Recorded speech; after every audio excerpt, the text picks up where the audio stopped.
1,661 out-of-school children in Northwest. Diabetes, we are not waiting for that. Over 6 million Nigerians battle for life as cost of healthcare skyrocket. And Benue government IOM to strengthen support for IDPs. Unical student express fears over possible collapse of hostel. Those are some of the headlines in the Daily Post newspaper this morning. And in the Punch newspaper, a couple of headlines are also reported there. And the major one is saying that Ondo governorship poll, military police man boundaries, IG others lockdown. Ondo governorship poll show anger can drive change. Makinde urges electorate. Oil earnings may hit 6.1 trillion monthly as production rises. Okwebolo freezes bank accounts. Others CP to end court clashes. Alleged 110 billion fraud. Court arraigns Yaya Bello November 27. Those are some of the headlines there on the Punch newspaper this morning. And in the Nation newspaper, alleged 110.4 billion fraud. EFCC grants bail to Yaya Bello's co-defendants. ECOWAS court rejects Serap suit over 2022 Kaduna train attack. Absence of legal representation stalls trial of 109 foreigners. Our tax force out of cob shape practice. That's from it's part of the stories reported in the Nation newspaper this morning. These headlines, coupled with some others, I will bring you the details in a moment. Is here with us again.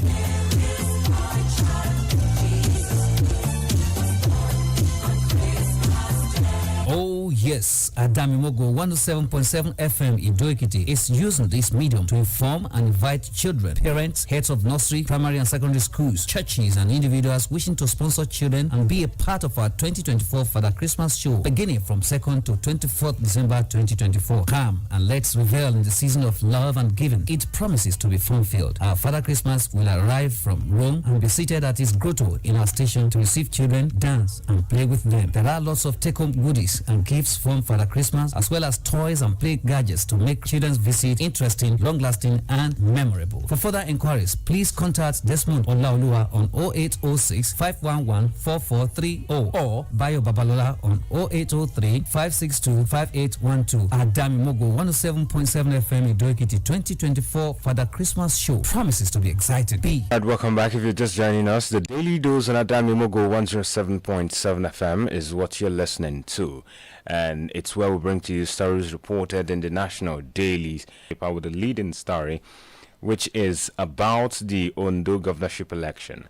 The headline again says, Ondo governorship poll, military, police, man boundaries, IG others lockdown. Comes with this rider, it says, beavers, other materials arrived, local government areas, PDP governors ask electorates to defend their vote. FCC warns vote buying. Ahead of Ondo State governorship election on Saturday, security agencies have reinforced measures to ensure a peaceful electoral process, deploying extensive personnel and resources to maintain law and order across the state. The defense headquarters announced the deployment of troops to the border areas and flashpoint in a coordinated effort to support the Nigerian police force and ensure the smooth conduct of the election, according to the Director of Defense Media Operations, Major General Buba Edward. The deployment is meant to deter any interference with the voting process and keep troublemakers at bay. 17 political parties are feeding candidates in the election, but it is expected to be a straight contest between the incumbent Lucky Aiyedatiwa of the All Progressives Congress and Agboola Ajayi of the People's Democratic Party. Edward noted that troops would also assist in the transport of sensitive electoral or election materials for the Independent Electoral Commission, INEC. He says, and I quote, troops are deployed in strength to assist the police in Ondo State for the off-cycle governorship election on November 16. The military presence is to provide security, enabling voters to cast their ballots without fear of harassment. You might want to see further details of that story from the Punch newspaper this morning. The headline again says, Ondo governorship poll, military policeman boundaries, IG orders lockdown.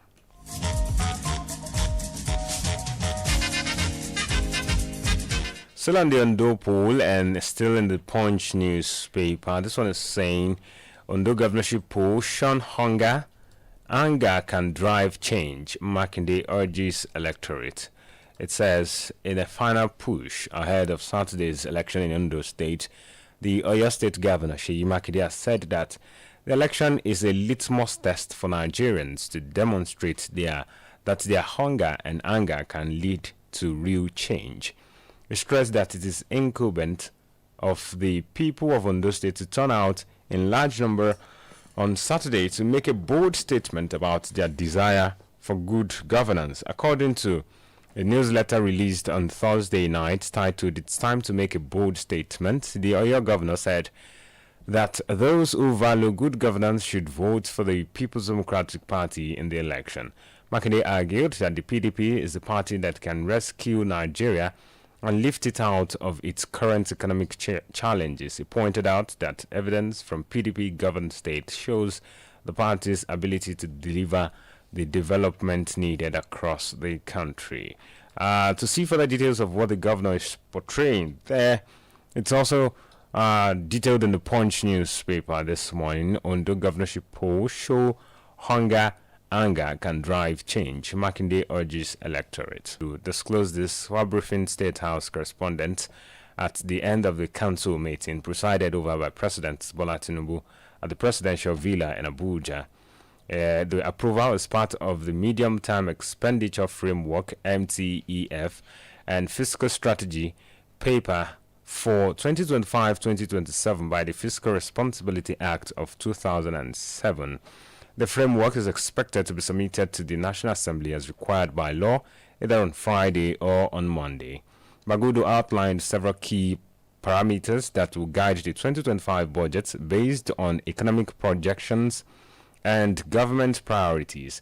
This include the projected gross domestic product (GDP) growth rate of 4.6% for 2025, an oil price benchmark of $57 per barrel, and an exchange rate of 1,400 naira to $1.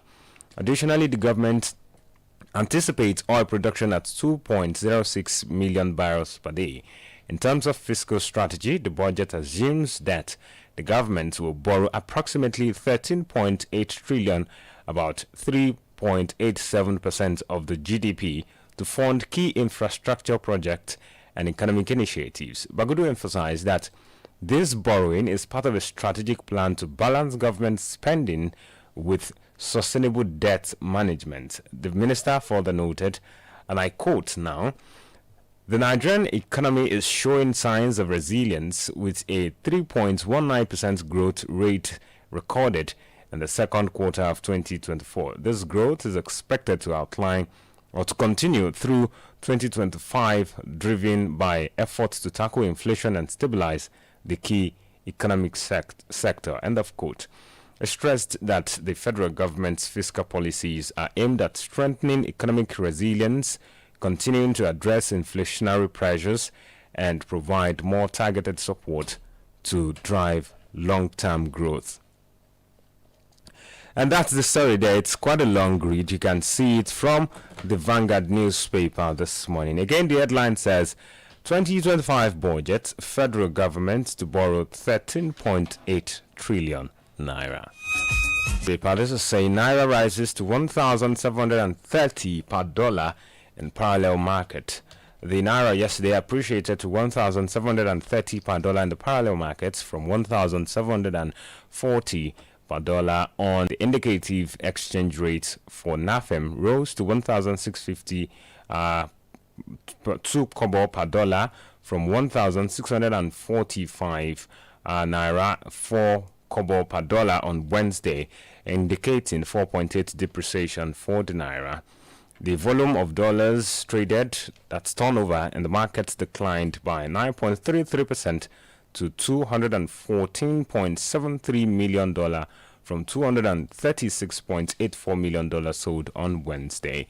Consequently, the margin between the parallel market and NAFEM rates narrowed to 79.8 naira per dollar from 94.6 naira per dollar on Wednesday. You might want to see further details of that business update from the Vanguard newspaper this morning. Again, the headline says Naira rises to 1,730 per dollar in Vanguard newspaper. But away from business story, this is saying Wike's aide to Atiku, you aren't destined to be president.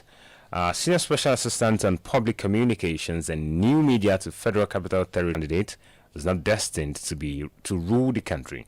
Olayinka, in a statement in Abuja yesterday, said, and I quote, "The PDP presidential ticket will no longer be available to be wasted by a serial betrayer of the party who are obviously suffering the consequences of their past sins against the party and its members." End of quote. Insisting that Atiku should perish his thoughts of contesting the 2027 presidential election as candidate of the PDP, Olayinka said, and I quote again, Alhaji Atiku Abubakar and those urging him on for their benefit should let the PDP breathe. End of quote. The FCT minister, Nyesom Wike, had said during a live media appel in his office in Abuja on Wednesday that there would be no chance for Atiku, who was the 2023 presidential candidate of the PDP, to secure the party's ticket in 2027. So that's the stuff there from the Vanguard newspaper. You might want to see, it's quite a long read, but I'd say you should grab a couple of the Vanguard newspaper to see the full details of that story there. Weakest aide to Atiku, you aren't destined to be president. The case because relevant ingredients that could qualify it to be entertained as a public interest litigation were missing. SRAP filed the case after bandits attacked the Abuja-Kaduna passenger train in 2022. In the attack, armed assailants bombed the train carrying over 970 passengers on the Kaduna-Abuja rail line near Rigasa in Kaduna. The attack led to numerous fatalities, injuries, and abduction. SRAP, by its case, sought to hold the government of Nigeria accountable for alleged human rights violations in relation to the terrorist attack. The organization claimed, among other things, that the attack was the result of the state's inability to provide tight security for passengers. It reported in the Nation newspaper this morning, ECOWAS court reject SRAP suit over 2022 Kaduna train attack.